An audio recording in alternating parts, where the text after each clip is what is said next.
Hello class, here I am again, and like I always do, a summary of each week. So this is what went on this fourth week. Let's start with the Teotihuacanos.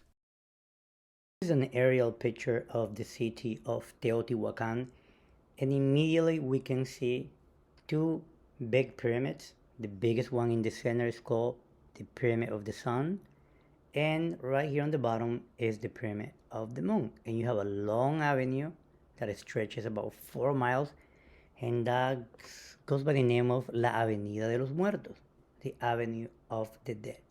A very impressive city, about 2,000 years old. It was established 100 BCE, which means before the current era, and that became the home of the Teotihuacanos. Like most of the documentaries, and as you have read, Teotihuacan, the name was given by the Aztecs because when the Aztecs went through the city, it was already abandoned, and they thought that the city was built by the gods. So that's how Teotihuacan got its name. What we know about Teotihuacan is based on artifacts. Sadly, they did not leave any books for us to read, and as 2021, archaeologists have found over 100,000 of pieces from bones, from clay, pottery, obsidian knife, a variety of animal skeletons, and they're trying to put together the story of Teotihuacan. We know that by the simple fact that there was a dedication to the Pyramid of the Moon and also to the Pyramid of the Sun, it really plays out with their cosmology. And we know that, for example, Aztecs, they thought that the sun and the moon were in a constant battle. So this duality or dichotomy of life and death, light and darkness, play an important role for all Mesoamericans. And people who live in the city of Teotihuacan, they had to make offerings to the sun god with human sacrifices. They have found over 200 skeletons of people that were sacrificed that suggest that this ritual was offered to the sun god who was always battling against the sun.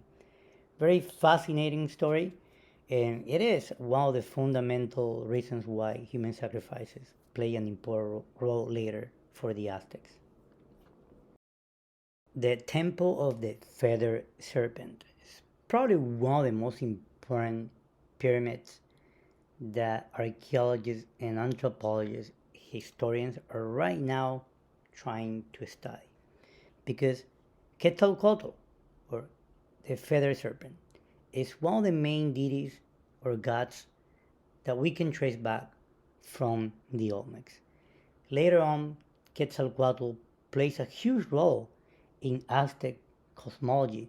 Once again, he's the god of creation, the god of wisdom, and when we get to the Aztecs, we're gonna learn that perhaps Hernan Cortez took advantage of that legend and he was the guy who personified the return of Quetzalcoatl. But we'll get there when we talk about the Aztecs.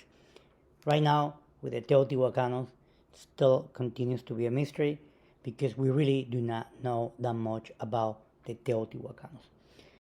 In the past, perhaps 20 years, they have found so many artifacts that is probably giving more of the history of Teotihuacanos. We have a better sense of how important the city was. It was kind of like the center of Mesoamerica at one point. Think about Teotihuacan, if it was modern, maybe as the city of LA, where everybody knows about it. And we know that the location of Teotihuacan, where it was at that time, the influence as far north to Arizona and as far south to Guatemala. A very impressive empire. We know they were centralized, meaning that they have to be one ruler that was calling the shots, but that's something that we still do not know. When we talk about the Mayans, we refer to both a modern day people who can be found all over the world, even here in Escondido, as well as their ancestors who built that amazing civilization that stretched throughout much of Central America. If you see this map, the Yucatan Peninsula, the southern Mexico, Guatemala, Belize, you have Nicaragua, Honduras, and El Salvador. The Mayas were great astronomers. They calculated lunar and solar eclipses. They used that information to have festivals. They understood the solar position in the sky, and that is how they ended up coming up with such an accurate calendar that it was actually more precise than the ones the Europeans were using by the time the Spaniards came into the New World. They came up with 365 dates and they were only off by 20 seconds. That was pretty remarkable. So the Mayans had a well structured social hierarchy where the priest and the king were on top. Then you have the commoners and low level government officers, slaves and servants.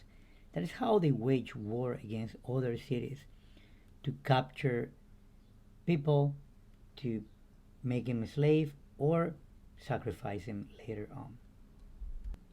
We also know the Mayans were great mathematicians. They had a system based on 20. They recognized the zero, unlike the Romans, for instance. One was marked with a dot, two with two dots, three with three dots, four dots, and five with a line or a dash. Then, this is how they were able to do their calculations. That's how they were able to be so precise with their amazing calendars that they created.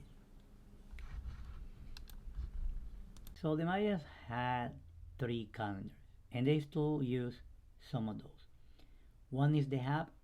It is a 365-day solar calendar, which is divided into 18 months of 20 days each, and 1 month which is only 5 days long.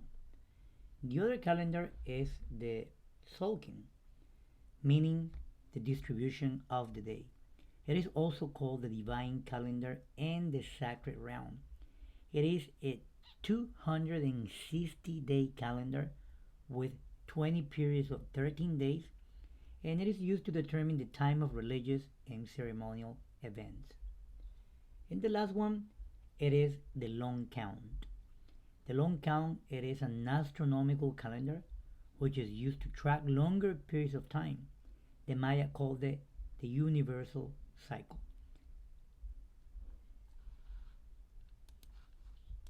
The Mayas were great architects. They left these amazing cities with beautiful temples and places for commerce and games.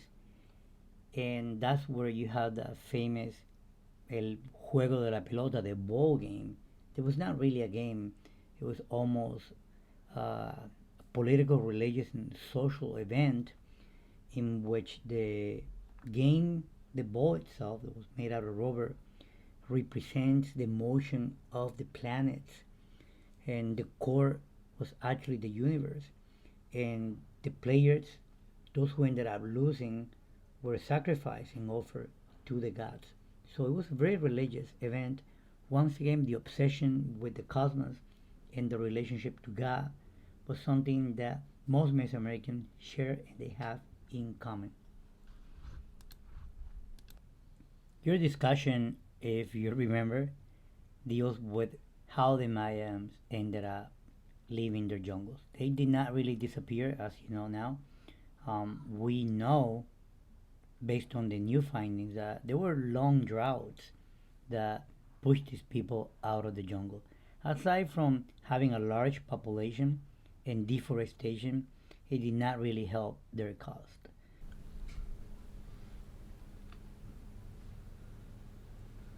So what happened was that the Mayas have to transition and leave the jungles, and today we have about 6 to 7 million Mayans living, speaking about 30 different languages and thriving. Well, the cool thing about the short clips that I send is that they have one word in common in all these languages, and that is izim or ichim, which is corn. So this is my short summary. I hope it was helpful, and we'll see each other next week. Take care.